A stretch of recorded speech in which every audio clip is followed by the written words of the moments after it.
The path of an artist is full of challenges, which has pushed me to reach out to other professionals about their experiences. Join us as we explore the journeys of fine artists who have turned their passion of creating art into a profession. From their highs to their hurdles, these are real insights, breakthroughs, and triumphs to inspire other creators to reach higher. Welcome to the Business of Art podcast.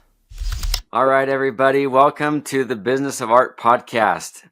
This week, we are joined by Gennari out of Connecticut, and we are just so excited to have her on the podcast. This is my first time having a real conversation with her, besides email, and I'm sure that many of you know her work. If you don't, I'm going to read a little bit of a bio for her that she's provided for me, and then we'll just jump into her journey.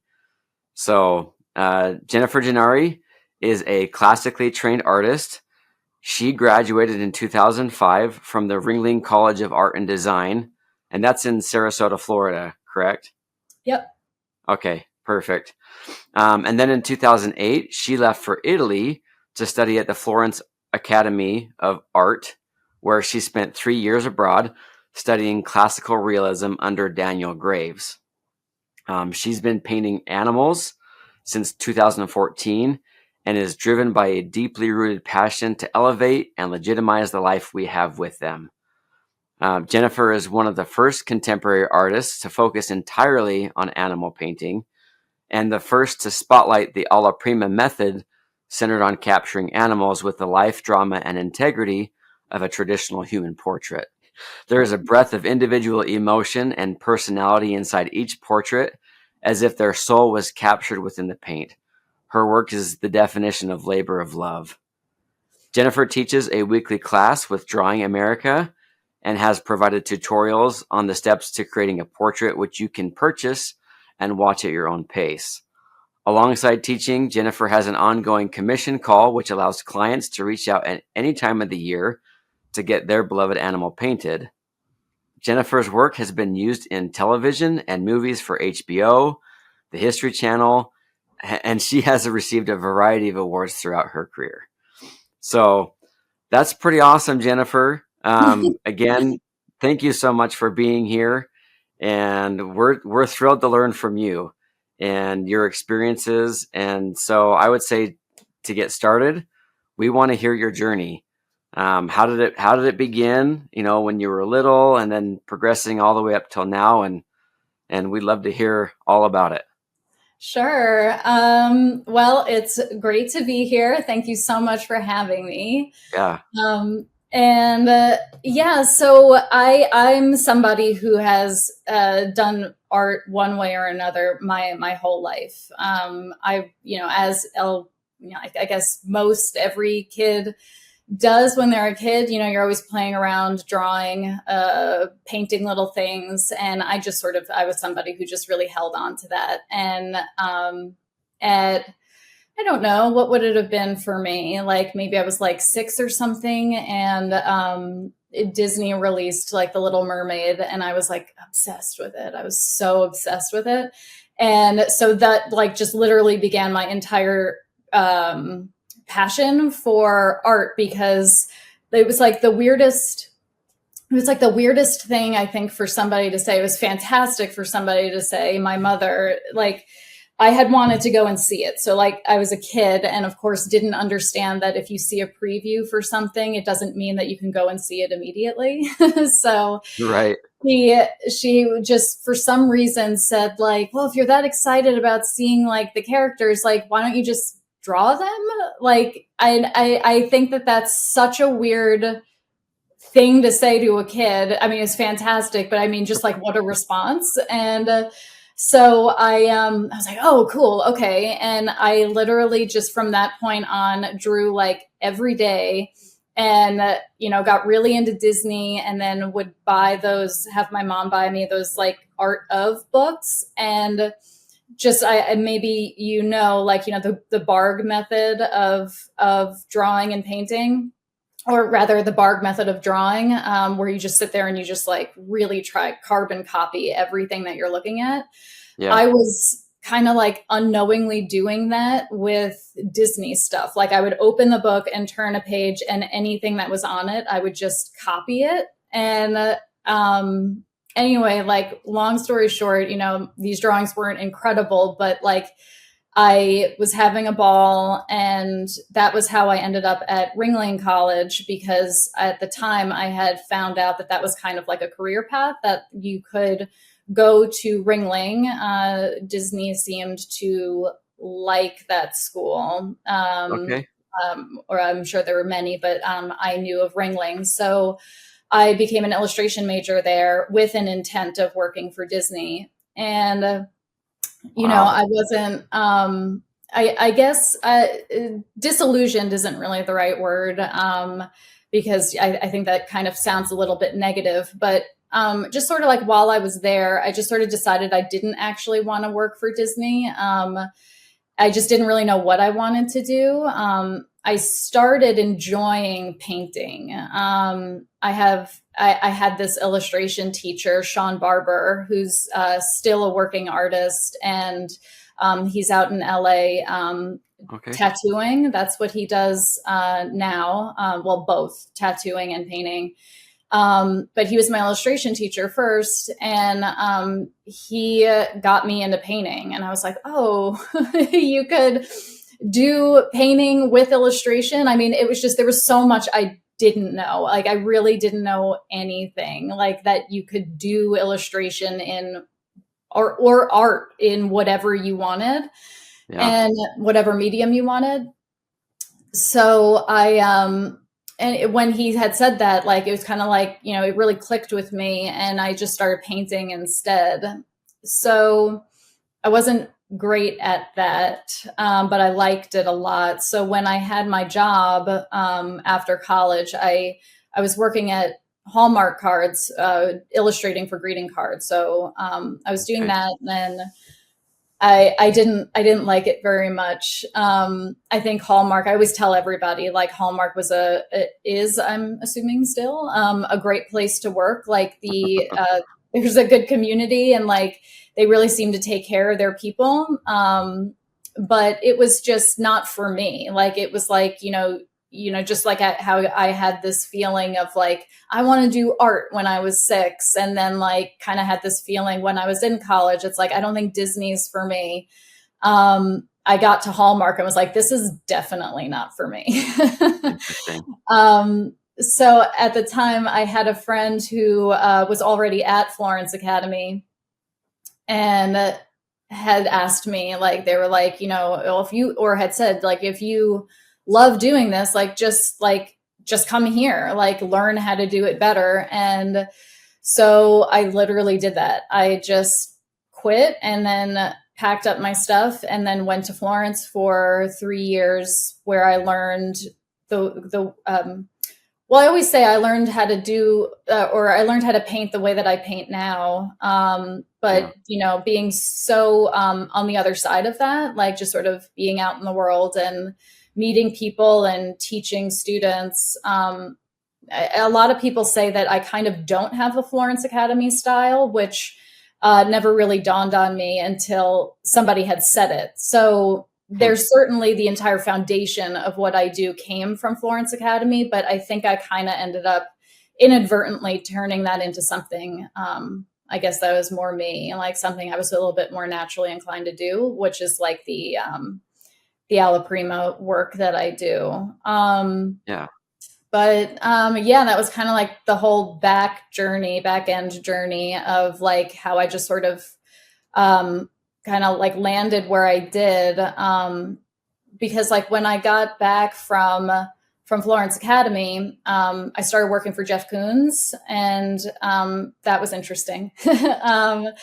He, that was, I mean, it was just weird, like trying to still work, and then you're working for this artist, and a lot of people work for artists. It's like, that's not the weird part. It was just, the whole thing was just bizarre, the way, like, how you weren't really painting. It was like this paint by number kind of process he uses or did use while I was there.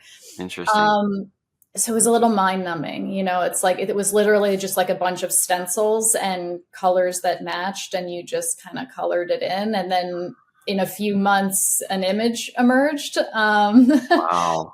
So, of course, that wasn't really like anything to decide on, right? Like in terms of wanting to stay or go. It's kind of like your first day, you're happy you have a job, but you're just, everybody knows you don't really want to stay there. So I, I, I would work, and then I'd come home and paint, and like what I wanted to do, like actually painting. And so when I was doing that, I was getting kind of tired because I had been doing more like narrative work, like on my own, just something a bit more, yeah, like allegorical type work that I was selling at a gallery. Okay.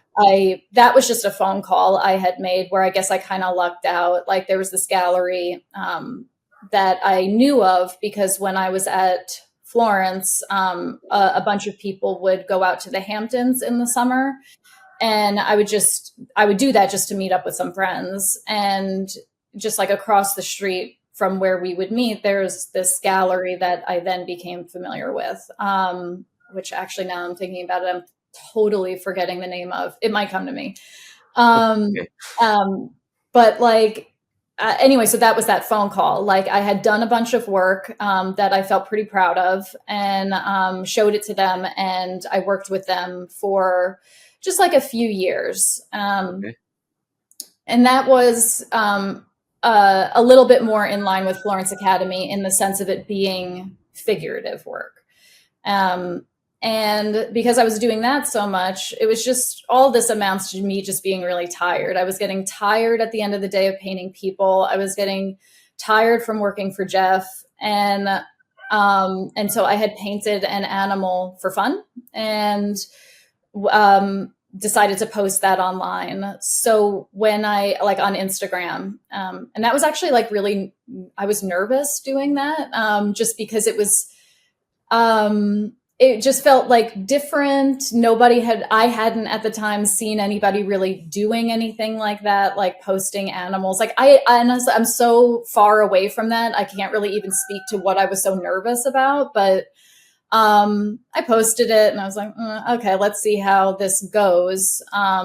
It wasn't the fact that I painted an animal that made me nervous. It was a little bit more of like, I did have an intent of like kind of selling it. I was kind of testing the waters, and the idea that kind of embarrassed me, where I was like, oh, people are going to see that I'm trying to sell it and then it doesn't sell. And it just, I felt really nervous about it. Um, It's so always hard to put your work out there, especially when it's that stuff that you love to do. But yeah, you feel like you're breaking that boundary of what other people are doing, right? totally. Yeah. And it's so weird. Like, yeah, clearly, yeah, you experience it. Like, yeah, it's a very human response, I guess. Just anytime you're doing anything outside your comfort zone, you're gonna get kind of nervous. Yeah, Um, but that went well. It sold yeah, almost right away. And it feels almost like I could almost literally say that like then like from that moment that just sort of like became my career. Like it was slow growing. Like I didn't just like stop everything and start doing that yeah, because one thing sold, but you know, so being smart about, you know, your life, like needing to live and still make money, you know, you just kind of keep an eye on that, and then keep your life in order with this intent of like, well, maybe I could do this. Like maybe this is actually something. And it turned out that it was. And what is it now? Like almost 10 years later, it wow. grew. And um, now I'm doing basically like a painting a day for people. So it's a commission a day for people, like literally just from doing that one cat painting like 10 years ago. That's incredible, man. And that's a lot of work. How do you maintain the drive and the passion day in day out painting animal portraits? Um, well, I think the passions easy, right? Because like I love animals, I love painting, like so, Yeah. but I would say the passion's a bit more about like in the animal direction. So so it then becomes like pretty easy to just sort of open your email to see what you have to work on for the day and just sort of see this cute little face, you know? Yeah. And it's like I think it's pretty funny. I love it, and I think it's funny that it's just like that's what I get to do, you know, like just like paint these animals all day every day. And um so it keeps me really motivated. Like I'll get tired of painting, Yeah. like you know, you'll have those days where it's hard like just to function because you're just exhausted. So it's not like that doesn't come, Yeah.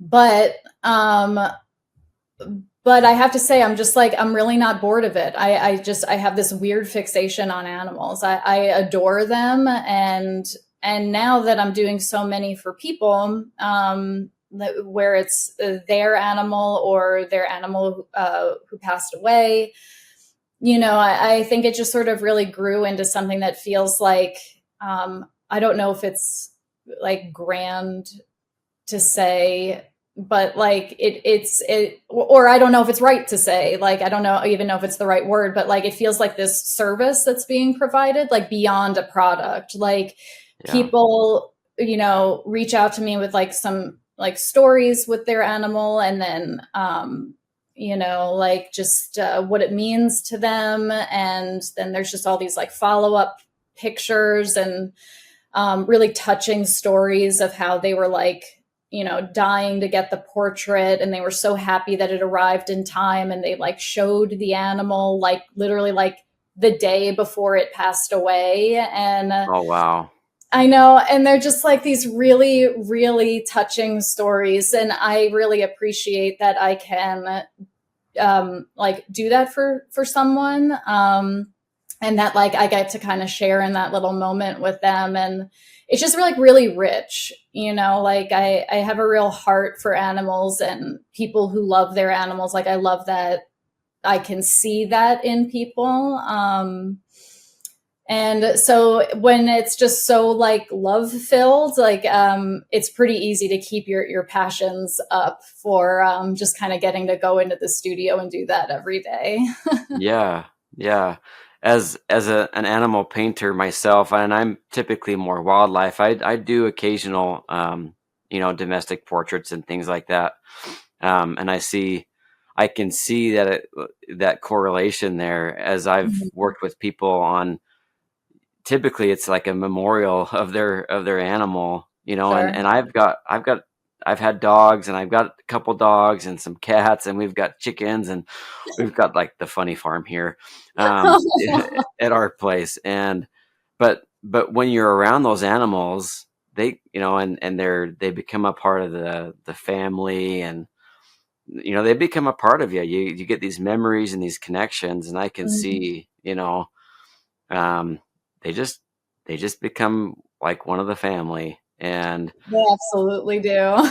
so so originally, when you were going into animals, was it mostly your animals that you were painting, or how did your connection with the animals morph into what this is? So weirdly enough, I didn't paint my own. And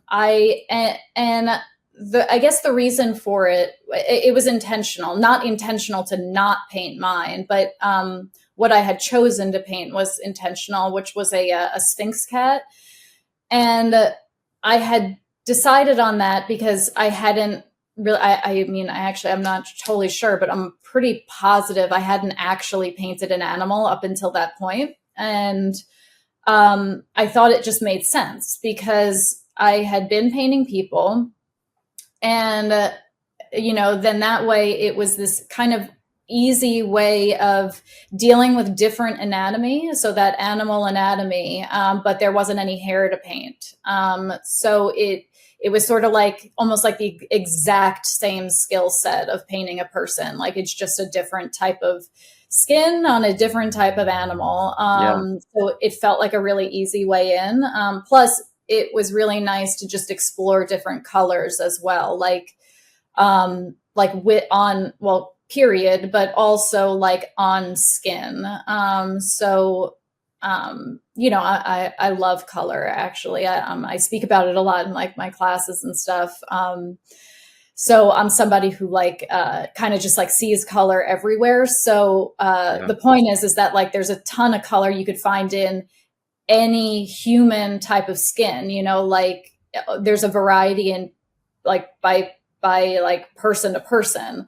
But it's like there are still like unique colors to an animal, like in the sense of like, you can look at a person and say like, oh, do you see that kind of emerald under their eye, versus a cat, like a Sphinx cat, that has a significantly more obvious emerald or like a blue or something in there. So you're just dealing with different, very similar but different things. Yeah.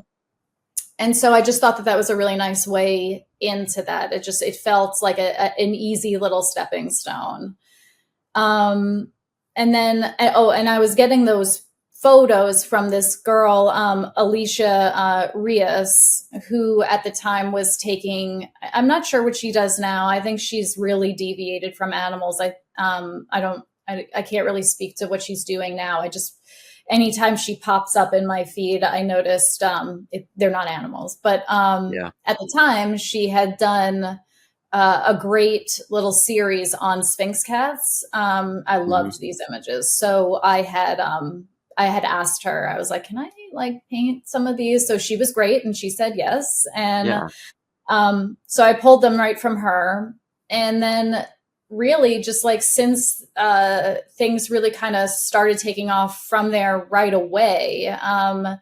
People were asking, would you do this? I said, sure. And then they would just send me their photos. And that's literally just sort of how it's been the entire time. And then of course, like whenever there's just like something that's not domestic, sometimes people will ask me for a non traditional animal. Yeah. So they'll either have an image, or I'll tell them I'll find one. But for the most part, if there's like a tiger or something, a fox, that you might see on my Instagram, I'm pulling those from what is it, a license free website. Okay. So I'm just getting them from there. It would Yeah. be nice though if I was taking them myself, going out on safari and, and stuff. Right. Right. Yeah. So I live pretty close to Yellowstone National Park. Is Lucky. where I'm at. Yeah, I know. I'm really spoiled. And I was actually in there yesterday. We were driving home from a family get together on the other side of the park, and we were just seeing buffalo and taking pictures, and yeah. So that's interesting. I also get images off of royalty, or I pay for royalties and or whatever. Mhm. And so that's interesting to hear. As far as um, you mentioned your social media. You've got this massive library of paintings that you've created. I'm assuming Mhm. do you post everything you paint, or is it mostly just the ones that you absolutely love? Mhm. How do you handle social media? So I post virtually everything. I do it. So like whatever I've painted the day before is the thing that I'll post like on the current day. Wow. Which is like how I do it, like right first thing in the morning. Because I do try to stay a little bit consistent in that. That's not for anything other than, well, I guess it's two things. It works nicely into my schedule. I do the post while I'm doing coffee and music in the morning, listening, Yeah. not playing. But also I think that consistency is good for the algorithm. I think it likes that. Yeah. So it just works out. It's like on one hand you're catering to the algorithm, but it does fit nicely into my schedule. So Yeah. So it works. I do it like that.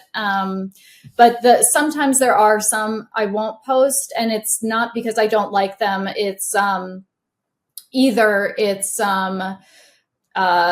somebody who's commissioned multiple portraits, so I might then pick the best one. Not that I then couldn't post the others. It's just that the way that my schedule is, if I'm doing, let's say somebody commissions me for 3 things, but then there's more, like from other people. I'll start theirs. So I'll have that one done so they can see that I'm getting going on it. But then the next day I'm doing something for somebody else, and then I kind of work on them all together. So if there's 3 in one day, or 3 from a person, I'll sort of get like backed up a little bit, where it's easier for me to just choose the best one. And that's like for that one client. And then I just move on to the other ones, in terms of posting. But other times I do actually occasionally paint people. I know I don't know what issues people have, if you even want to call them issues, how people deal with other people. But, you're doing kids, and even if it's just an adult and they're just like, please don't post my portrait. And it happens a lot with kids. Like they don't like if the portrait goes up, and other times they do, but it's, so I do paint kids from time to time, but, a lot of the times they're like, could you maybe not post it? So I don't. Yeah, no, that makes sense. My wife specifically is very private. And, and so I don't post hardly anything that's, that's personal. Right. And so I totally understand that aspect of it. Yeah. So what does a typical work day look like for you? It sounds like it starts off with coffee, some music, and posting, the previous day's work. Then what, like studio time? How does that all play out? So it is, so I think that I have like a lot of, I'm definitely very structured. Definitely idiosyncratic in a lot of ways, yeah. So like the day starts with like a coffee, and so this is sort of stupid, but like or maybe the whole thing's stupid. I don't know, but it kind of like makes sense in a roundabout way of answering the question. So like I start with coffee, and then my this is so stupid. My mug matches. I choose a mug based on what I'm wearing. Like I like it when things kind of match. So like the day technically starts by choosing the appropriate mug to the outfit. Then I do the same thing. Then I do the same thing with a record. You kind of get a vibe for the day. You look outside, and then I choose a record that like fits with the mood. Listen to that for a little while, do the post, and then I feed my cats. That's part of it too. And then I actually kind of do the same thing in the studio as well. So like, since I do have a lot of commissions, like I don't jump around. Like if somebody commissioned me months ago for something, like I do still try to stick down the list. Like I don't jump people ahead or anything. But if there's like a few close together, I'll do the same thing with like the music and my mug. Like I look, say at like 3 that kind of came in at the same time, and then I'll choose the one that I think kind of fits for the day. And that I think actually is the one that makes the most sense, because I am, like I said before, like I'm really attached to animals and this whole thing that I'm doing with people and for people. And if I'm in a mood that doesn't line up with what I need to paint, it actually kind of makes me feel bad, like where I'm not giving it my all, and like I'm just sort of, it's like, well, they can't tell the difference, I'll just do this and they'll like it. Like, I mean, I would like never do that to the person, the animal. It's like they deserve the best portrait, the animal deserves the best portrait, and if I'm not in the right mood for whatever reason, like, um it's not like I'm going to tank a portrait if I have to do that, but if I have a choice, I'd rather do one that fits, like that fits for the day, so that I feel a Yeah. little bit more like I'm giving it my all. So Yeah. that's what I do, and that'll take me however long, like, maybe it's one of those like magic portraits that you can actually get done in an hour and a half. A lot of times it's more like 4 hours, and sometimes it's more. So that'll be a full day, Yeah. just on that one. But if it is something that's more like 4 hours, it'll be that, and then like lunch, and then I'll actually do another one in the afternoon. Okay. Nice. Yeah. That's incredible. And it's funny because, um, when you're doing these things over and over again, I think a lot of people would say like, wow, that's so repetitious. But to me, it makes so much sense. Like the way that our brains work, Mm-hmm. um, it sounds like you've done really, really well at creating that kind of rhythm for your brain, Mm-hmm. and you're pushing yourself into that work mode through those routines, and it's like you're setting yourself up for success, Mm-hmm. because you're not just going at it haphazardly. You're being very, very deliberate about what you're doing, and making sure that you're bringing your A game to Mm-hmm. that day and to the studio for the people that you're providing that service for, Mm-hmm. and for that animal. I think that's actually really commendable. And I was just thinking as you were talking about that, like man, my routine sucks. And I don't feel like I really have a solid routine, and Mm-hmm. I feel like there's times when I really struggle. I get in the studio and it's like I'm dragging my way to the easel to get Yeah. the paint going, and so that's giving me some food for thought. I need to create a better routine for myself. So Yeah, that's awesome. it's nice whenever you can when you can find that for yourself, because yeah, like, even if you're not doing it for another person, like, you're in your studio, you want to do something for fun, whatever, even if it's fun, um you want to be in the best mindset for it. Like, I mean, we have a real luxury of getting to do this, Yeah. to paint, and the last thing that you'd want is for it to feel like a regular job, like where it's like, where people,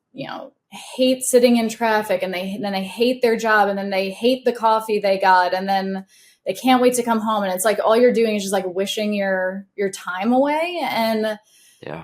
that's not great across the board, but I mean, that's just not, um that doesn't, it absolutely does not need to be a reality for anybody, and I think it really doesn't need to be a reality for us. Yeah. And you just don't want to make it like that. It's like, if you're doing that, it's, it's hard to get the paint on the canvas for a day. Like, it's hard for me to take a break, like, but so that said, if it really is one of those days and I'm not on like some kind of deadline, and it's really like I can safely do this tomorrow, you have a day, and then it's like you don't go in to the studio, and you just do something else, Yeah.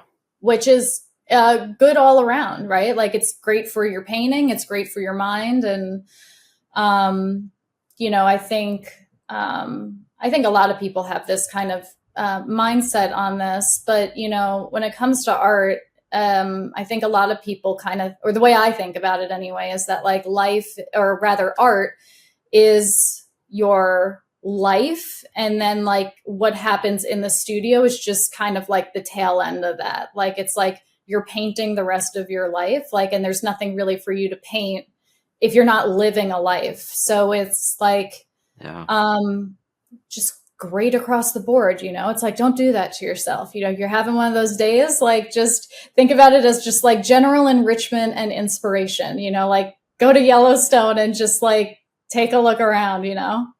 Yeah, no, that's really great advice. I think that um, I've got a family, and sometimes the stress piles on, Mm. and there's bills that are coming, and it's funny how there have been times when I've kind of pushed through that, just like, that's like I'm grinding, and it's like this really heavy friction, going on.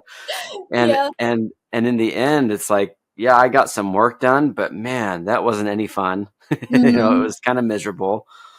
And there's been times when I've been like, you know what? I'm gonna just take a day Yeah. and do something else, and kind of rewire, Hmm. reconnect with my life, and then it's rejuvenating. And so yeah, there's a massive difference there, and I think that you're absolutely right. It's not worth putting yourself through that, especially if you're not up against a hard deadline, Hmm. where, what, it's like, just take some time and recoup. Yep. um we are so lucky.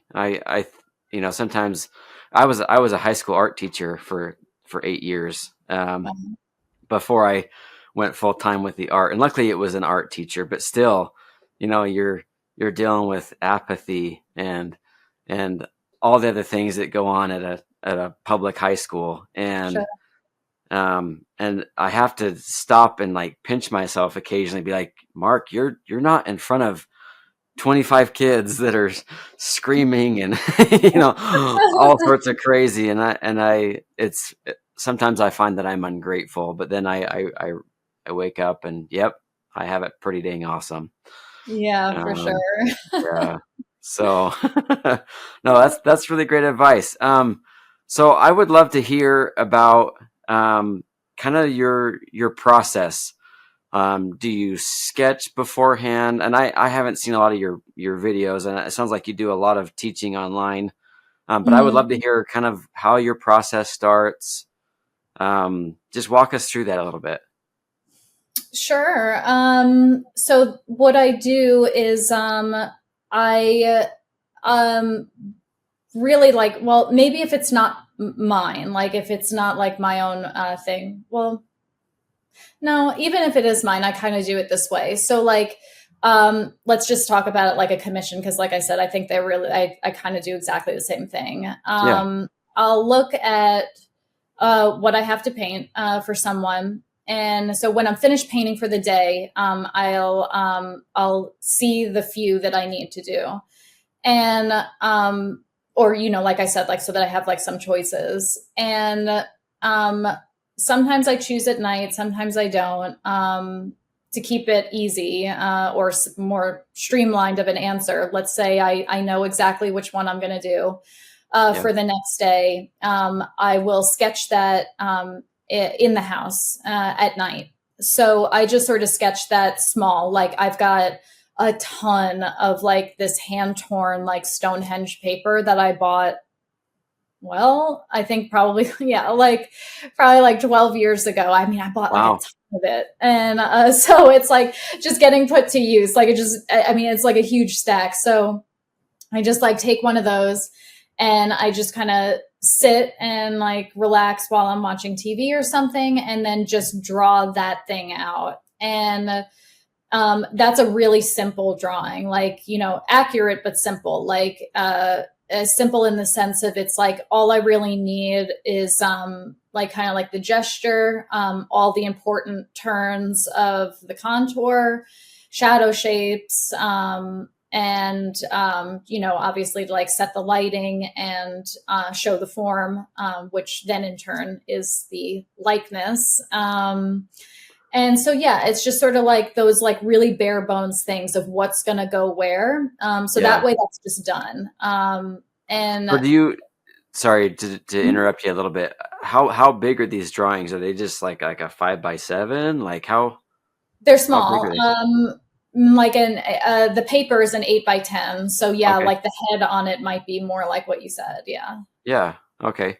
And Yeah, then just something so that I can like just sort of sit with it casually, like yeah, nothing big where I'm walking away and stuff. yeah. And then so this is not this is you don't paint over this sketch, correct? Mm-mm. Or okay, so this is just to kind of become familiar with the animal and the structures that you're going to be focusing on the next day. That's exactly right. Yep. Okay, cool. Um, I will work from that though. So the way that I can get a painting done for a day is, or in a day, is that since that's now done, like that sketch, I will photograph it just with my phone, and then I'll airdrop that into the monitor in my studio, or the computer in my studio. It's not a huge monitor, but it's bigger than your phone. Yeah. I don't know, maybe it's like 2.5 feet big. I don't know, Okay, that's something like pretty good that. size. Yeah. Yeah. And so I'll have it in there. And then, like, actually, what I'll do is I'll do this for ones that are like right around like 16 by 20 and under. I'll airdrop that sketch into the computer, or so I could see it on that monitor. And then I end up just tracing that sketch. So just tracing paper. I actually like reverse the image so that when I'm tracing it, I trace the reverse in charcoal. So that way, when you flip it back over, you can just like rub that onto the surface without needing to like, rub the entire back of this thing with charcoal. Yeah. Of course, you'll then size, or before any of that, you size it, right? Like, so if your drawing is only, say, like 8 inches tall, once it's in the computer, you can just like enlarge it to however large you need it to be. So, Nice. I think that that's nice. I like doing transfer no matter what. Like, I like that it keeps your surface clean, and that there's like the ease of doing the drawing in the evening for me. That's nice. And then also, I always tell people as well that it's also nice because, like, especially if you're really nervous about painting, you'll have your drawing already, so you could Yeah. start. And if you're just really checked out on it and you feel like you've made too many mistakes and you don't want to fight through it anymore, you could just start again. Like, you did the drawing already, you don't have to do it again. And Yeah. I feel like that's kind of a load off for a lot of people, to know that there's kind of like this easy out and you don't have to totally start from scratch again. Yeah.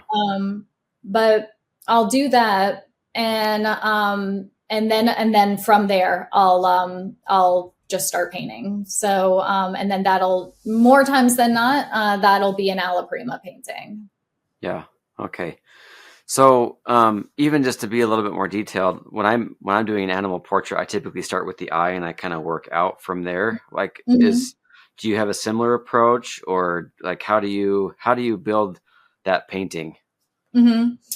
So I definitely don't start with an I, which is, I'm saying definitely because it's funny. Like, I do the opposite. I'll end with the I. Like, I Interesting. never touch it until the end. Um, and like that is so that the, like to it that's reward based for me. Like, one, I don't ever do detail ever right away, but like on top of that, like, I really love painting eyes, and I like doing them last because I like doing, in life anyway, like, I like doing hard things first, so all the good stuff just feels like an extra reward. Yeah. Yeah. um, so it's like, for me, by the time I get to do the eye, it's just like, yeah, I did this painting and it looks great, and now you're just sitting there doing the eye and it just feels really good. Yeah. um, but like, for the most part though, like, outside of it just being this like little reward I enjoy, I like to do like big stuff first. So that would mean setting up a more like an accurate but simplistic lighting.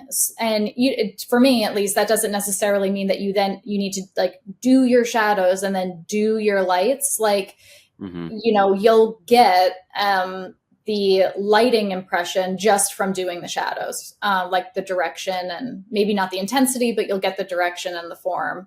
Yeah. So I'll set up my shadows, and that still won't be detailed. Like when I say do the shadows, I don't mean that I'll look for like every single color and like really like do this one piece and then the next piece and the next piece. It's always across the board, big and broad, and then smaller and smaller as the painting kind of comes to a close. So let's say on the shadow, to keep it simple, maybe there's like two big colors that you see. And obvious ones, like, you know, anything that's like hyper compressed, you don't necessarily, I don't feel like I need to go for that right away. Because at that point, if they're that compressed, you can kind of just keep it one thing anyway. But like, let's just say it's pretty noticeable and there's like two values of a shadow and like two pretty distinct colors. I'll put those in. And then from there, I'll really concentrate on transitions, like from that Terminator line. So in there, I find a lot of value in that, like actual, like, well, both values, right? Like the value of painting and the other value, worth. Yeah. I find worth in that. That in those transitions tends to be where the most color is going to live in your painting. That's just sort of like science color stuff, right? Like that, you know, that it's the tightest like concentration of color as it's like really trying to make that turn. So you'll get a lot of color there, which is fun. And even though I was saying like, you don't necessarily need to go super detailed with that. You just sort of, for me, I need to just be aware that it's there and I'll prioritize the values. That's the most important part in the beginning. And well, kind of all the way through. But like if it's an alla prima, you're obviously trying to do all the things like fixing your drawing as you go, worrying about the value and the colors, stuff like that.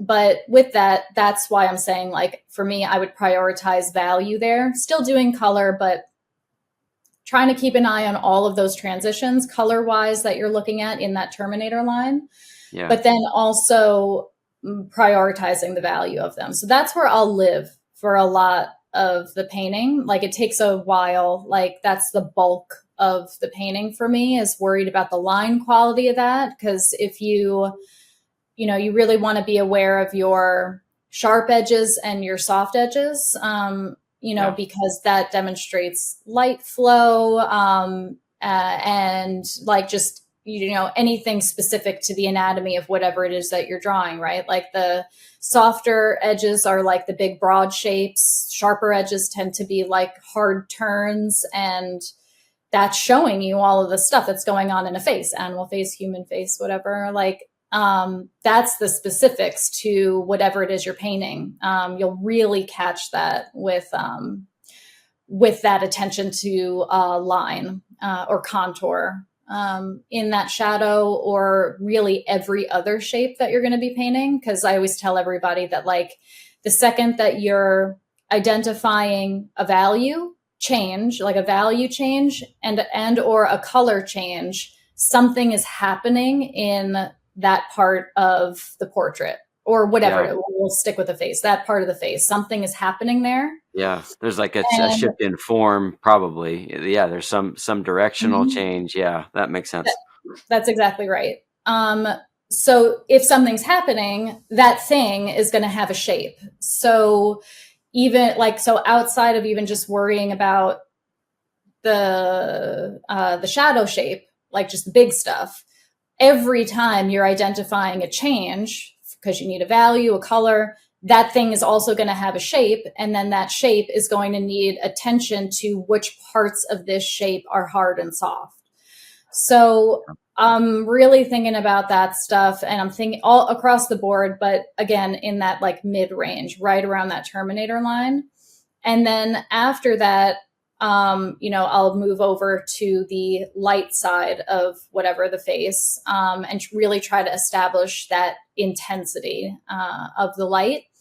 So this is all still relatively broad in the sense of like these things are being noted and then painted accurately, but in this larger way. It's like if you see a shape that looks like it's got three things inside of it, you'll paint the one shape.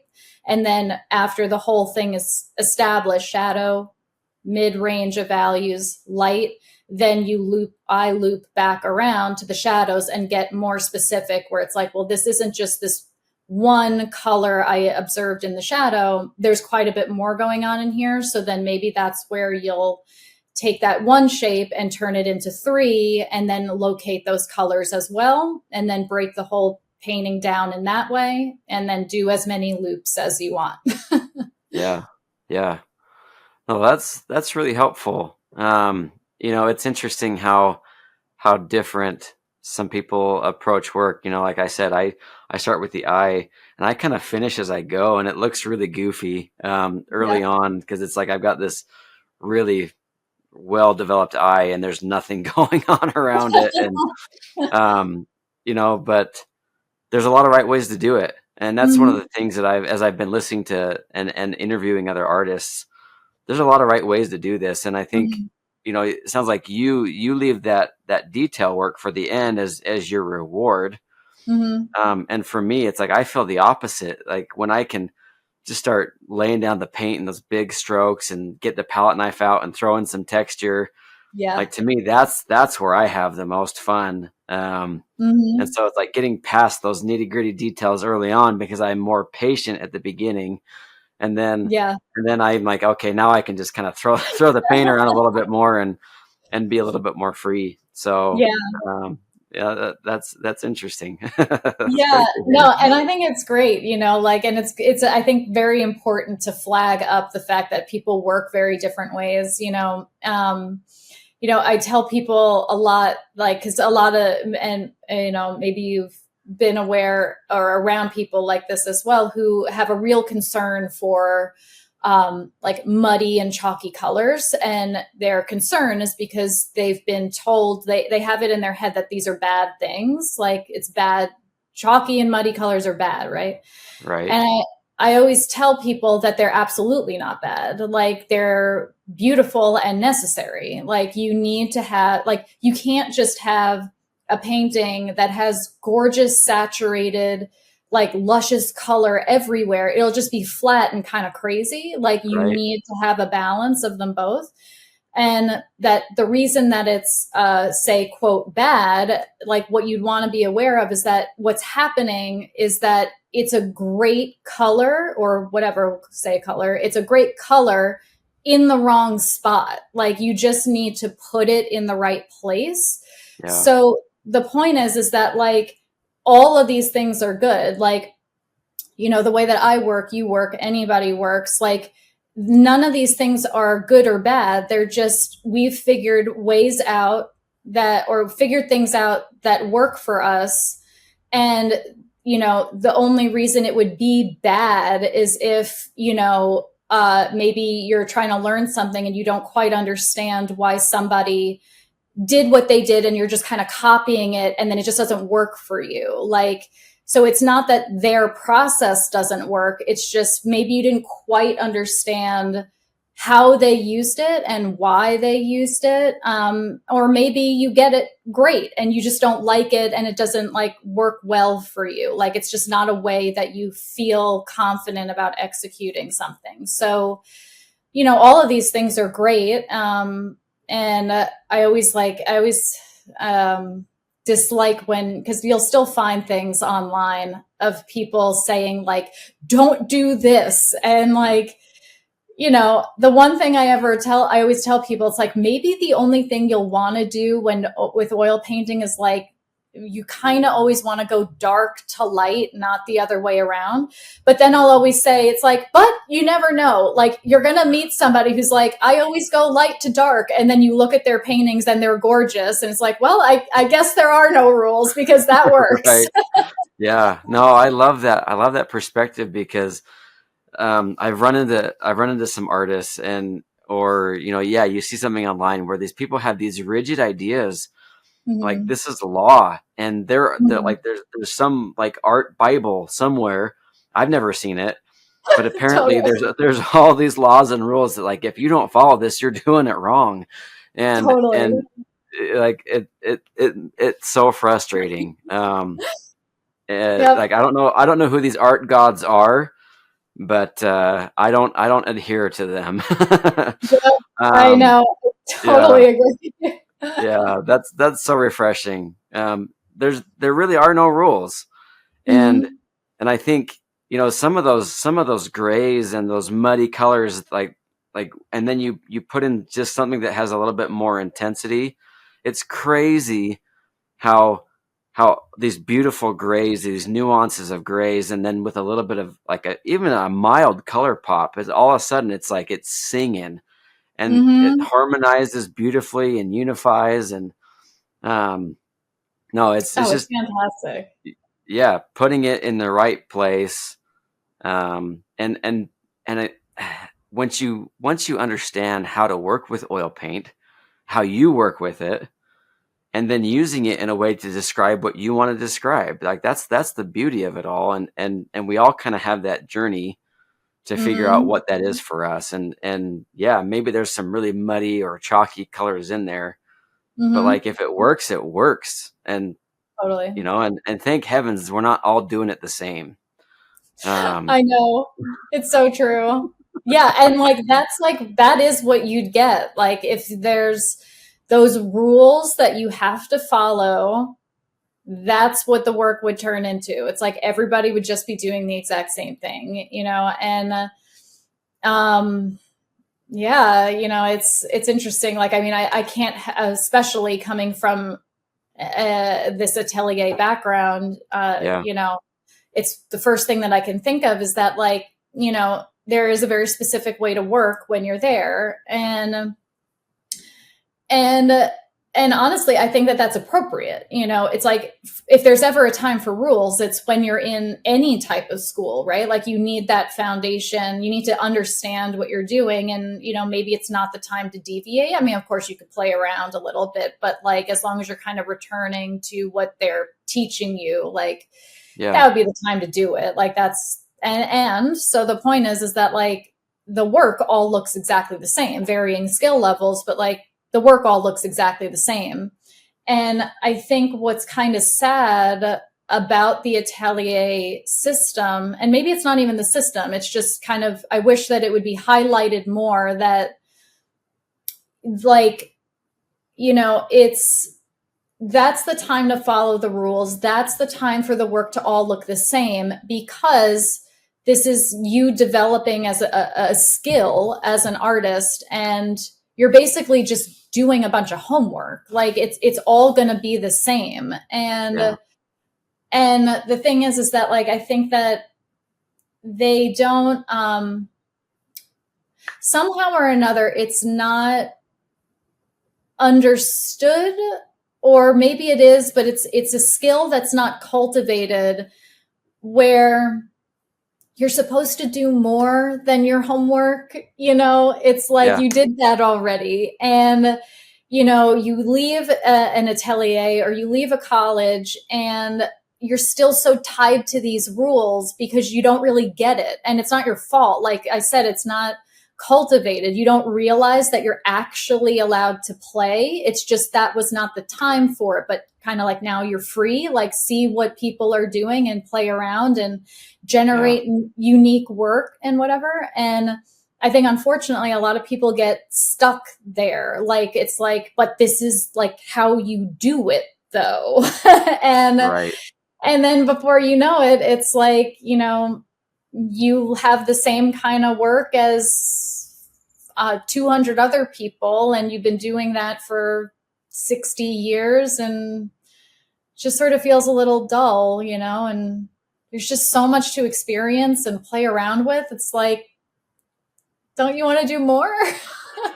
yeah, amen to that. I have, I would say that was very much, I never went to an atelier, but I studied at BYU Idaho, and a very traditional program. We studied composition design and color theory, and we would draw from life, and we had figure drawing, and we'd set up little still lifes and we'd paint them and be very, very, you know, regimented, you know, specific processes. And it was a wonderful foundation, to Mm-hmm. develop those skills and to see things, you know, like, oh, like this is how I create balance. This is how I create movement and direction, and having that very, um, structured environment where it was very, you know, easy to get specific results, you know, and different Mm-hmm. assignments and projects were very focused, hyper focused on those very specific things. But then it's like, okay, now I have those building blocks, and now I'm going to take them and run with them, and Mm-hmm. whatever what excites me. Yep. And and and if I want to, you know, move away from that, I now have the freedom to do that because it's mine. Yeah. Mm-hmm. And it's a deliberate choice to do that. And I think that's where, for me, I feel like that's where the artist's voice emerges, is when they have this regimented kind of foundational skills and these things that are informing their choices. But it's like, okay, where do I break away from that now? Where do Mm-hmm. I where do I shift away? Where do I do things my way? And it's those decisions. It's like, that's when your voice really shows up. Mm-hmm. Yeah. And then Yeah. you've got something unique to share. Definitely. And it's scary too, like kind of back to what we were saying before in terms of like just these like moments of kind of deviating a little and how that can be really terrifying. Right. And outside of it being terrifying, um, it's almost like it's like sure it's scary and you might be able to identify like an uneasy feeling when you're trying to start playing around.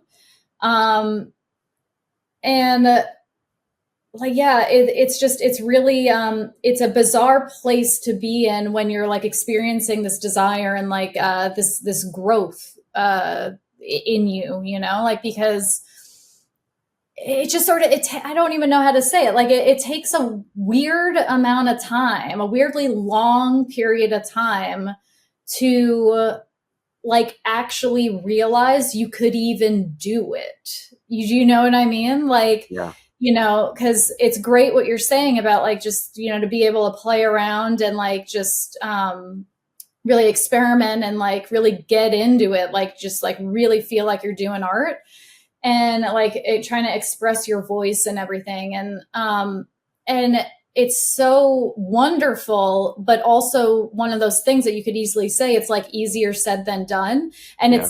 it's uh like it took me forever to realize that I even not wanted to, but could paint animals, like because there's at the time anyway, for a while, like this like stigma around it, at least that I experienced, like where it's kind of like, oh, but it's just an animal. Oh, Right. she just does this. It's like just is in front of all of what you're hearing. So you get trained to one way or another, you're trained into thinking that you have an illegitimate desire, Right. and that's not even conscious, like it's just you just kind of go about your day, you're like, oh yeah, no, but that's not real, and you just like keep doing other things, and then the thought just sort of gets pushed to the front, and this is like beyond just what you want to paint, like in terms again of like what you were talking about, just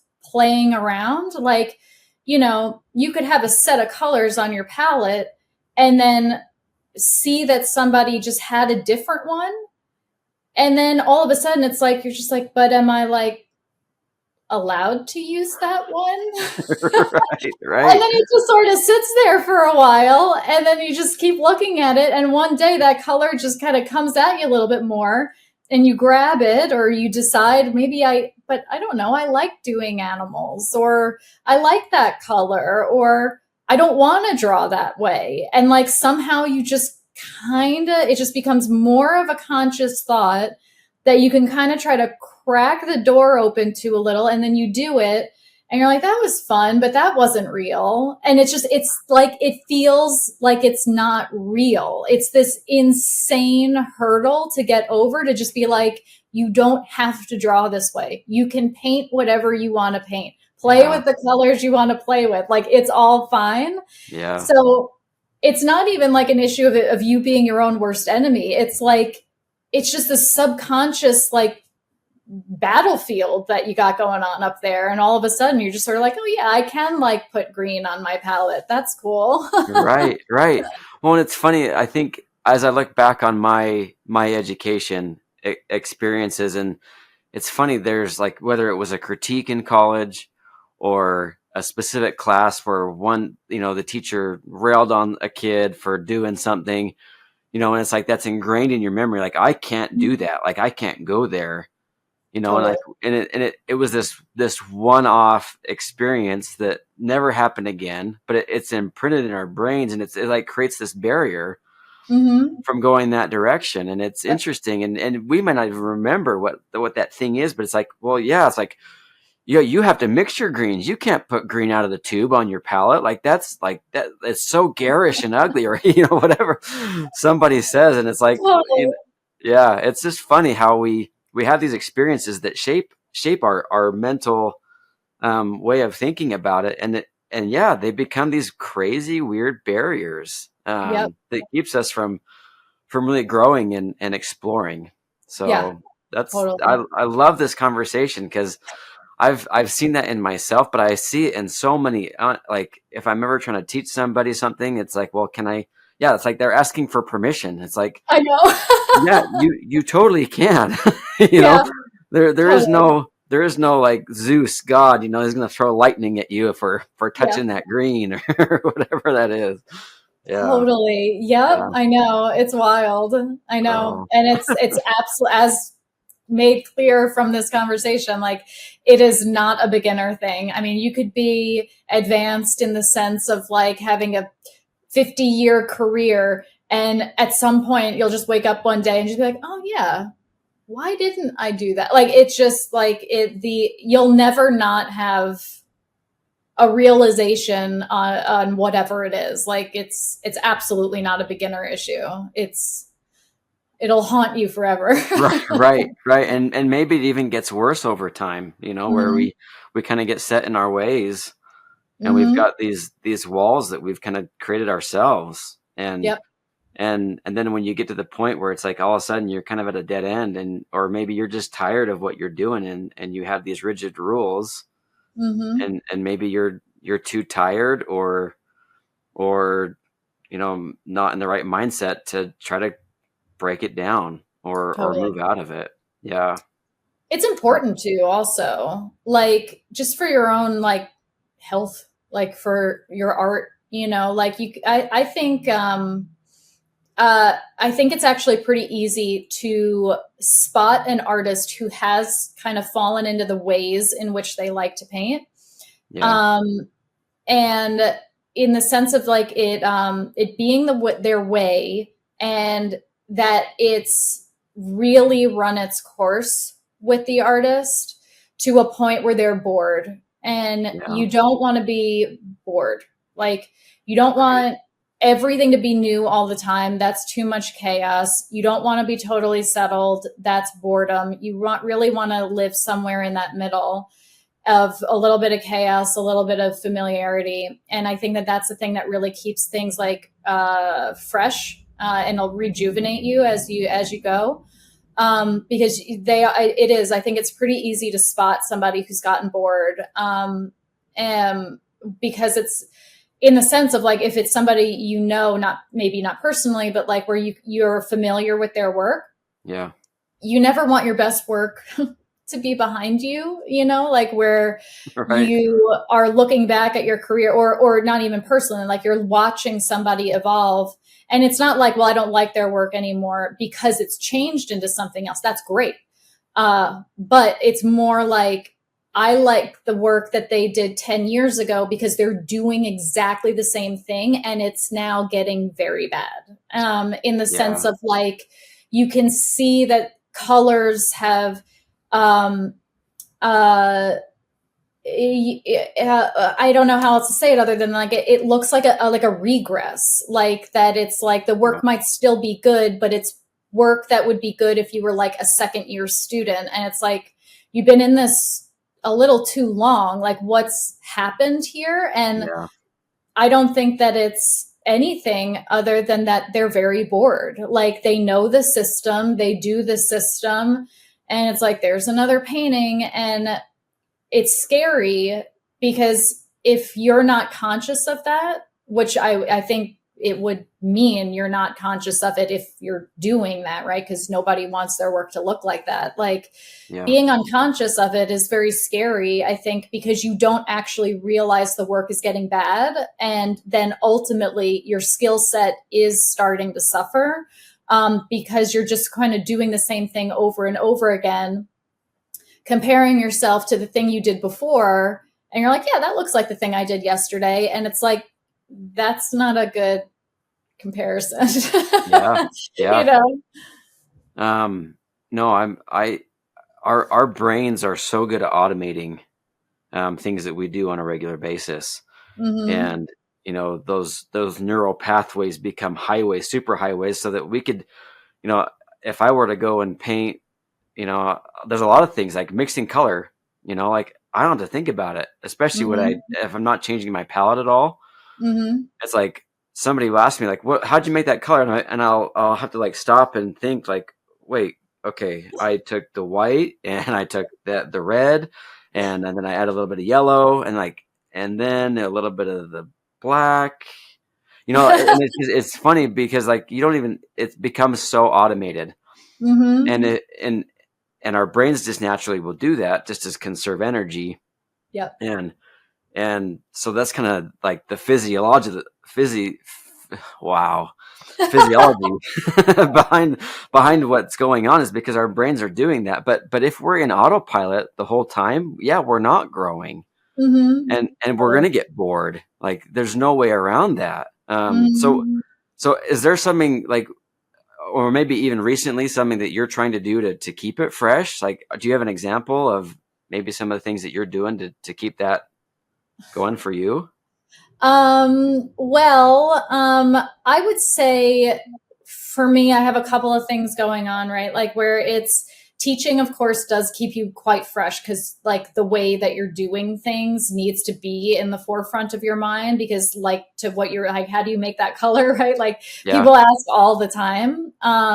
Unfortunately for my students, I never have a very like my students are probably like they're so like anybody who knows me, like a new student, and then I can hear like this collective sigh of like the old students who are just like, oh god, buckle up. Here's the answer, because like of course there's like certain combinations that you can make for a color, but like I tend to speak more to like visual like perspective and your brain seeing color, not so much what the color is and this is how you make it. So it tends to be like a very long-winded answer. Ultimately, hopefully they love it, but like it's kind of a lot. So that'll keep me fresh because I have to talk about that all the time, Yeah. and then I observe that in my own work. So that's helpful, just in terms of like the technique, right? Because it is very present. Like there is no real autopilot there, or anything that there is efficient kind of autopilot, not like brain off kind of Yeah. autopilot. But like one thing that I've been doing, or that I'm currently on track for in one way or another. I'm not really sure exactly, but I mean, I kind of am sure. I just don't really know what the, say, potentially next year or so will be for me. But like, I do enjoy doing larger paintings, larger scaled paintings, and something a bit more involved subject wise. Like maybe it's more wildlife. Maybe it's I don't love hunting myself, but I do like the imagery of hunting for like like foxhounds and stuff. I mean that's like gorgeous colors and imagery. Like I actually really like just the look of that stuff. Yeah.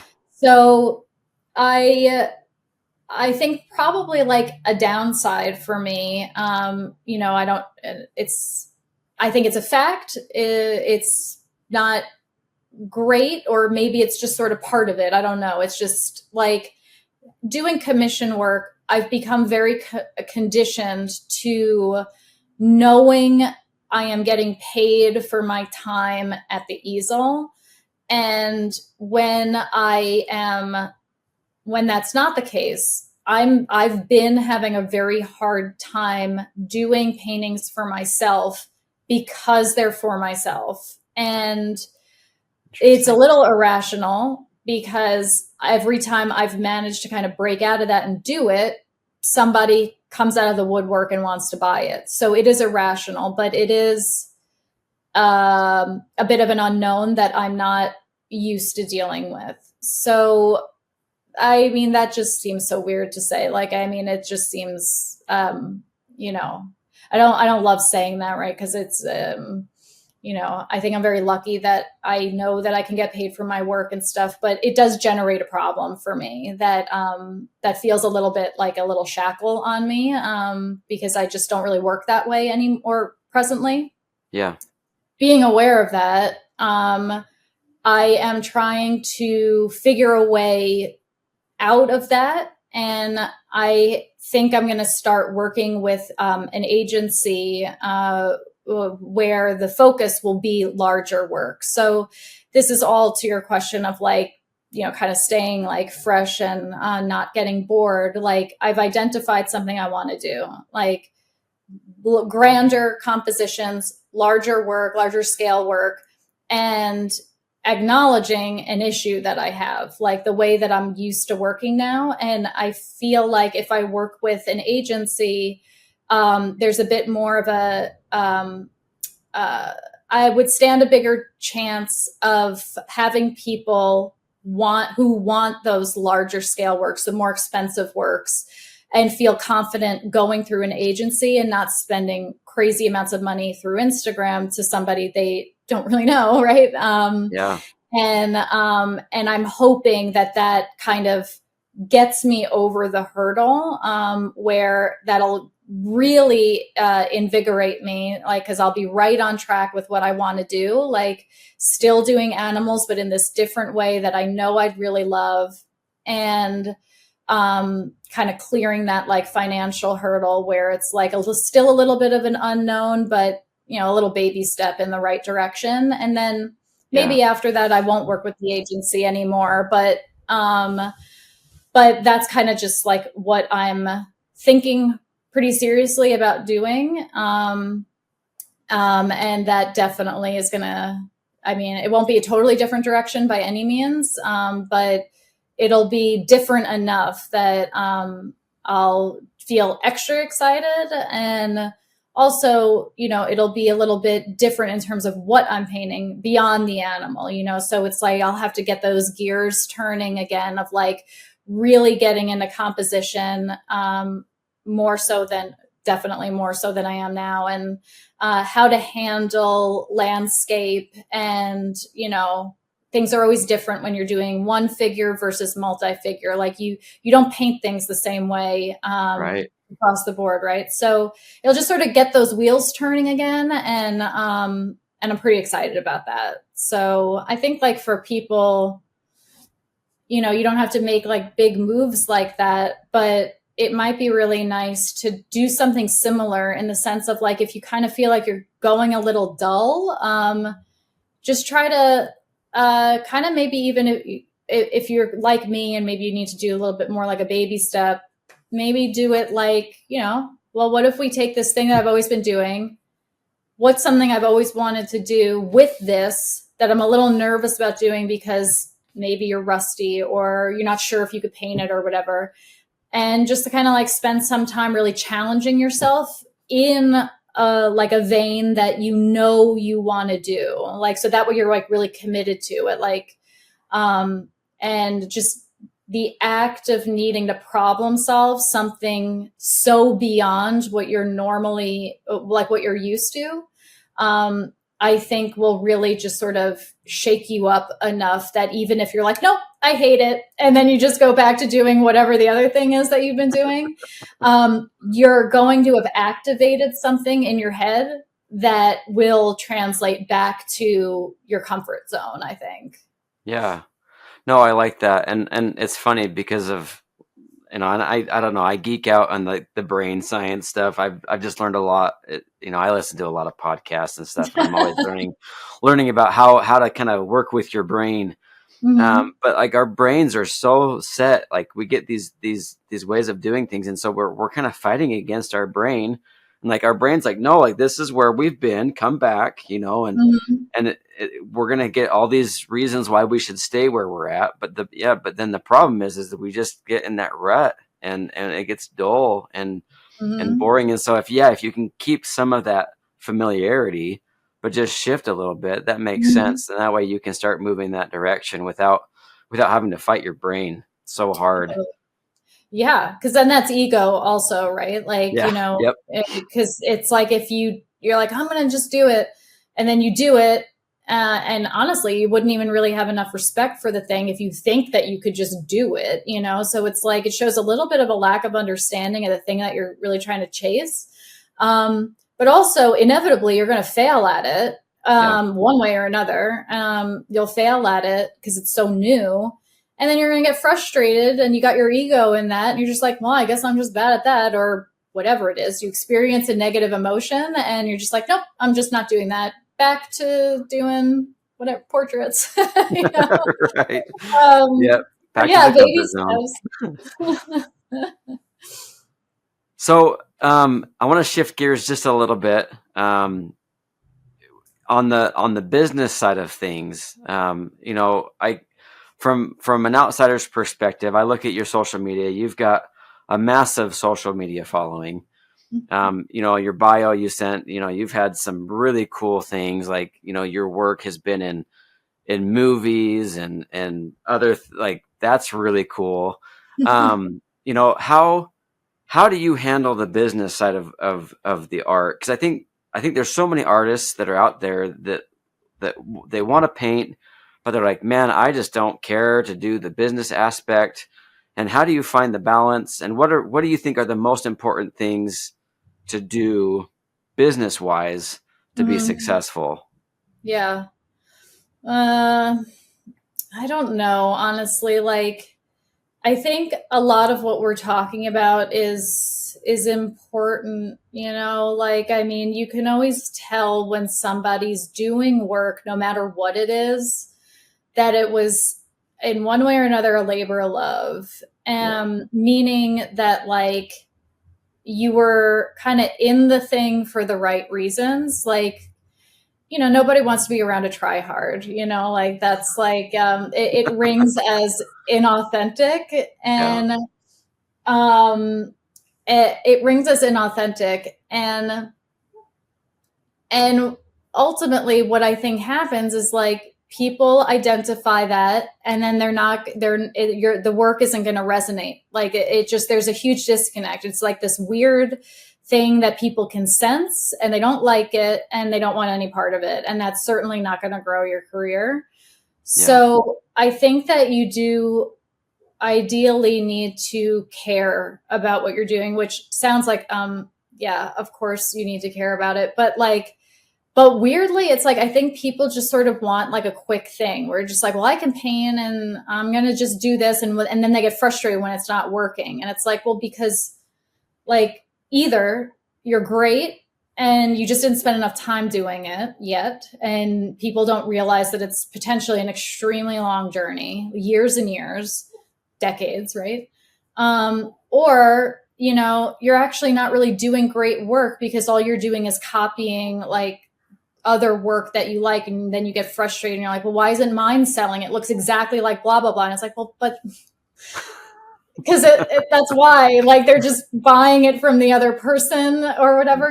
So it's like Right. you just haven't found yourself. You haven't found yourself yet. So I think like really speaking to like the love of something, being true to yourself, all of that sounds like kind of, but I do think that it's true, that will echo in the work, and people will feel that. Outside of that, I mean, all of that is definitely to speak to patients too, right? I mean, like, I do Yeah. think that it needs to be so clear how long it takes to do anything like this. And then it's good to know that it takes a long time. So that way, if you've been at it for 4 years, you can, of course, get frustrated, but you could recall, like, well, it took so and so 15, it took so and so 20, whatever, like, Yep. daunting facts, but true. And you could have some comfort in that. And, but like in terms of like Instagram and whatnot, like I also I can't hardly speak to that because it was so accidental. Like I wasn't actually chasing anything. Like obviously, like I said before, I painted the cat for fun and had no intent of that being a career, and I really lucked out there. I sort of luck. I mean, I did basically, it was what I was just saying. I had this real like passion for it, and it just lucky, happy, whatever, that actually ended up working out for me. But the goal of it being a business was absolutely not in the cards. That just sort of materialized around me. Yeah. And I do think that I hit Instagram at a good time. I was very early with Instagram. If you could probably tell from my name, right? It's like Jen_art. Like, I mean, you're not going to be able Right. to get my name. Yeah. So, I've had it forever. Like, basically, it was like as soon as the app opened, I opened an account. And then it just went dormant for a long time because I was like, I'm sharing pictures of my lunch. I'm not doing this. Like, I had no interest in the platform. But then, somehow or another, it just sort of dawned on me. I was like, you know what? I'm painting now. I guess I'll post some stuff. And then it just sort of, it snowballed on its own. So I don't know how it happened. I think it was just really good timing. But like that said, beyond having good timing, if you do good work, or rather, if you have good timing and your work's not good in the sense of like, you're being a little inauthentic and, let's just say that, like, or there's a disconnect. There's a disconnect there. Like, you could have the best timing in the world. People aren't going to want to follow you, So, I think these things kind of can go hand in hand sometimes. Like, yes, I was lucky in the sense that I was on the platform for a while, like where things were just kind of more organically growing and you don't have to cater to an algorithm the way that you do now. Yeah. But I do think that good work, whatever that means, speaks for itself. And I think that that's why you can really just sort of always fall back on that first thing I said of just sort of like authenticity and like just doing it for the right reasons, like just because you love it, like that it's not with an intent of growing a business and whatnot. Like, art is not, I think, something that is meant to at least have an origin of it being just like a commodity. It's like art is pretty special. It's like a little precious thing. It's a skill that we have, how we can contribute this weird little thing to the world. And to just straight out of the gate be like, I'm kind of good at this. How can I make a bunch of money doing it? Like, that's, I think, to me, the inauthenticity of that. Mm-hmm. And so if you can just sort of stick with, I don't know, I just kind of like it, and then just do it for fun and like be a little bit more pure about it, and practice your patience, it's just kind of gonna work out in one way or another. Like, whether that'll be a lot of followers or, connecting with the right people in the actual world who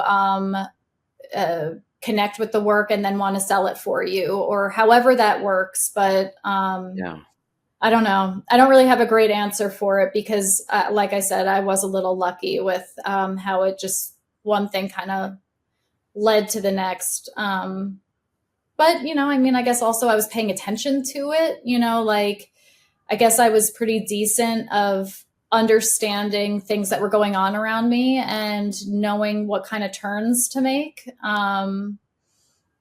So I think that that kind of also amounts to just sort of being like pretty connected with yourself, you know, like really understanding what you want and like try to generate like an intent, you know, like actually that's kind of like what we were talking about before, daily stuff, right? Like what's the intent for the day? What kind of day do you want? What are the vibes for the day? What kind of record are you going to put on for the day? Like, I think that is something that could definitely broaden to just sort of like the bigger picture of just sort of like, you know, what kind of record do I want for the day? What kind of life do I want to have? You know, and like when opportunities present themselves, like just sort of know what that is and kind of like where you can put it, you know, and just kind of like follow that track. Such a Yeah. weird answer, but like No, I think that's really valid because you've worked so hard at developing your skill set, and your work. I look at your Instagram and I see these beautiful portraits day in, day out, and they're all unique, by nature of the reality of what you're painting. You're painting all these different animals, but they're so beautifully handled, and you found this niche that works beautifully for what you do. mhm. But people can see, like, wow, she is not just like a one hit wonder. You're hitting home runs every painting, and maybe we don't get to see some of the ones where you didn't. you know and that's okay. And that's why we educate, and that's why we go through that process of getting there. But you've worked so hard to have that quality consistently in your work, so that when people see it, they're like, oh, maybe she would paint my dog or my cat or whatever that is. Mhm. And you have demonstrated this evidence that you can handle whatever's thrown at you. That, wow, I'm going to give it to her because every time she's on it, she nails it. And I think that makes sense. Another question I did have, though, was how do you handle like the one-on-one? Okay, somebody comes to you, I want you to paint my dog. What do we do from here? Like, do I just send you money? Like, how do you handle that aspect? Mhm. If you can demonstrate, at least share with us some of those details. Sure. Yeah. So a commission form comes in from my website, or they email me directly, Hmm. and um, I'll provide whatever information they need, which is basically like what's your sheet of information in terms of sizes and prices. And if it works, they'll select something and tell me what it is, what they wanted, and a lot of the times they'll just send a ton of photos through the email. Other times, well, enough people will send me a Dropbox link and they just send like a ton of photos, which is great. Like, it's always like, oh, I hope it's okay. It's like, no, it's like, please send me as many as you can. Yeah. Just because, people are not great at taking pictures, or, they get really attached to something because they're like, this just feels so much like my animal, which is wonderful. But like they're connecting with a terrible photo that is an emotional connection. It's like, no, but I have to actually, I'm not just painting your feeling about something. Like I need it to actually be a good reference too. Yeah. So, Yep. so I will get those photos, and most of the times they let me choose, so that's great. Yeah. And so I'll show them what I selected, and they're excited, they say great. And so I think I'm very, very unusual. I don't so my prices are like like wild. I like the idea of people being able to acquire art, and because a lot of these tend to be animals who have passed away, I don't want there to be this crazy financial barrier for people where it's like, hey, sorry you lost your animal and you can't afford a painting. Like, it's like that. That Right. makes me feel terrible. Ooh. Yeah. So I've got a huge range, that'll be like a few hundred to like tens of thousands. And, of course, the tens of thousands are very rare. Like that might happen like, once a year, once every couple of years, but it's there. Like you give the options, Yeah. and so they'll select, and I show them, and anyway, the point is about like bringing up the money is that like because so many of them are a lower cost. I don't enjoy taking half or any really real deposit because it's such a well.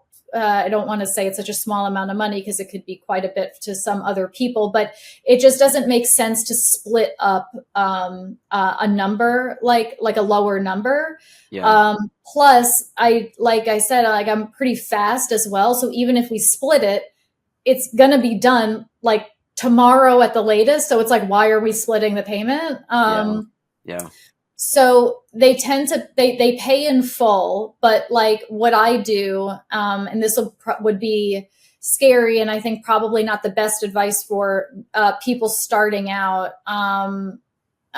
Just because I think part of why this works for me is that I've been doing it for so long, and it's word of mouth. People can see the Instagram following. Like there's a lot of I think security, like safety around me and them with me, Yeah. to know that they're going to get something for the money, and like that I know they're going to follow through with it. Not that I know that person, but I do sort of have this tried and true thing where I don't take any money from someone. We have this agreement that's basically, I guess you could say, a handshake agreement, and I do half of the painting, and then it's stated, I do this, and then as I send this, you get your invoice that's paid in full, and then I complete the portrait. So that's how it works. So they can see, and I think that that's sort of why it works. Like it's the assurance of like, okay, if I'm paying in full, it would be nice to see what I'm paying for. Yeah. And it's already started, so it's not like they're going to take like, how weird would that be if I've just been like accruing half done paintings and then just like not mailing them to anybody? so so so that just works. Like they see it, they get excited. I think that's also part of it, right? Like, so that's, I think, another kind of guarantee for me that they're going to follow through, because it's their animal. Now they also see it, and now they're really excited, and then they want it. It's sort of I think it just kind of works out really Yeah. naturally. Yeah. So No, that makes a lot of sense, where they can see the evidence of what you're doing, and they're even more emotionally connected to it at that point, where it's like, yeah, well, this is my this is my animal, Of for course sure. I'm gonna pay for this. So that's an interesting way to handle it. I've never heard Mhm. of that approach, but it sounds like it's working really well for you. Yeah, definitely. It's working great. And I think that was sort of just like remnants or a result of just this not being meant to be a business in the beginning. That like it grew so organically that it was like, I think that this is just sort of how it turned out. Like, because I couldn't imagine this being advice anybody would have given me. It's like you don't not take money from somebody if you're dedicating time to a portrait, Yeah, but yeah, it worked. that's awesome. Well, I don't want to take any more of your time, and I feel like you've been extremely generous here. But I like, it's art, and it's like I feel like we could just keep talking and talking and talking. But I think this is a good place to kind of wrap it up. Um, Sure. you know, with the audience in mind, we're hoping to reach new artists who are just getting started. If you could give one piece of advice, and you could even think of it like maybe going back in time and giving it to yourself Mhm. when you're just starting out, or to these new artists, what would that be? Oh my goodness. I think honestly, I think what I was stumbling through before when I was speaking to authenticity is so important. It's so important. Like you can lose track of yourself so easily now, Yeah. always, but it feels worse now. And when you're looking at stuff online and you, one way or another, always want to chase, like, they're doing this, I'm going to do this. And you, oh my gosh, like you could really get off track and, or never even be on the track. Like you just don't know what you want to do because you're so busy like copying stuff and thinking this is the right thing to do. So you do that. And then you realize this you've been doing for decades, something you didn't even really want to do. Oh my gosh. It's really tough. So I think like really understanding yourself, whatever that means, I think understanding yourself is extremely important, and being very authentic to yourself in the sense of like, actually understand that you can paint or do whatever it is that you want to do. And if somebody's like, animals are irrelevant or whatever, in my case, to just be like, okay, and just sort of chalk that up to them not getting it or whatever, and do it anyway. It's like, who cares about that other opinion? So I think authenticity is a huge thing to really try to cultivate, like doing something for the right reasons, like in the sense of like, how people would, does anybody say sell out anymore? Like, it's like, you want to really do things again for the right reasons. Like, don't do something just because there's money in it, or only like all the time because there's money in it, or we were talking before about like remembering to like live your life, like art is the result of a life lived, I think. So really like experiencing things, like there's not going to be anything for you to paint if you don't have any experiences. Yeah. And I think like, so, and that is right in line with being authentic, like figure out what you want to do for the day and do that. Like, so living a good, full life that isn't in the direction you think that you're supposed to be going in, like do it more like, because what you know or feel is the right direction for you to go in. I think that's probably pretty broad, but potentially, hopefully very valuable advice. I agree wholeheartedly. I think there's been times where I've been in either side of that situation where it's like I'm going through this thing or doing this thing because it's the right thing to do, or it's what I feel like these other forces are kind of directing me to do. Mm-hmm. And in the end you get to a place where you kind of just you feel like a victim, and mm-hmm. and you resent it because it never ends up being what you had. Like you have this romantic vision of what's going to become out of this, and it never really gets there, Yeah. And then you're mad because you have all these other forces that have been pushing you that direction. Totally. And instead, you take ownership of what you really want to do, and regardless of the outcome, it's your own choice, and mm-hmm. that's empowering. Yeah, for sure. And way more fulfilling. Mm-hmm. Because you're actively engaged in creating that reality, mm-hmm. and it's what you really want to do. It's a lot better when you're making the choices and calling the shots. Mm-hmm. Yeah, for sure. I like that a lot. Thank you so much, Jennifer. And I'm sure the people who are listening to this in a few weeks' time are going to be just loving this. I think this is so valuable. Well, I guess that's going to be it for today. And thanks again, and happy painting. And by all means, if there's anything I can ever do for you, Jennifer, please reach out. Okay. Definitely. Thank you so much for having me. This was a wonderful conversation. Thank you so much. Yeah. Okay. All right. Happy painting, everybody. Thank you so much for listening to the Business of Art podcast. If you're interested in resources and education to help you successfully create art and then sell it, please check out the Business of Art course in the link below. Thanks again for listening. We'll see you in the next episode.